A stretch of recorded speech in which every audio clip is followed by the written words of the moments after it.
Алтай мен Атырауды теңестірген ұлан-ғайыр жерді ежелден мекен еткен ата-бабамыз ел татулығын бұздырмай, қазіргі ұрпағына қазақ елін аманат етті. Дәстүрі мен дініне бергелді қалыптасқан қоғам болған соң, өкінішке орай түрлі даулар, келеңсіздіктер мен келіспеушіліктер орын алып тұрады. Қоғамда орын алған даудамайларға әділ шешім беру ежелден сол заманның даралары болған билерге жүктелген.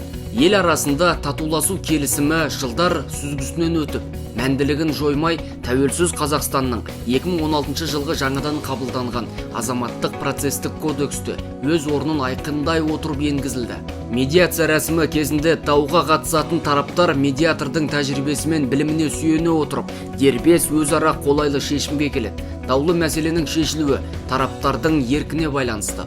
Медиация икемді әрі бейресмилігімен ерекшеленетіндіктен онда кімдікі дұрыс, кімдікі бұрыс екендігі анықталмайды. Медиатор пайда болған түсініспеушіліктердің сындарлы шешім табуға тырысады. Татуластыру рәсімі заңды күшіне енгізілген уақыттан бері көптеген дауларды сотқа жеткізбей, кәсіби медиатордың көмегімен шешу шаралары мықтап қолға алынды.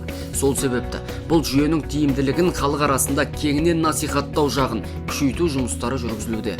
Татуластыру тәжірибесінің нәтижесіне сүйенсек, оның кеңінен қолданыс табу аясы жалпы және құқықтық дәстүр деңгейінің биік аумақтарын қамтуда. Демек, татуластыру саясатын қоғамға енгізе отырып, оның әлеуметтік және құқықтық даму деңгейін біршама арттыруға болады. Медиацияның мақсаты дауды шешуде екі тарапты да қанағаттандыратын нұсқаға қол жеткізу, сондай-ақ дауласу деңгейін төмендету болып табылады.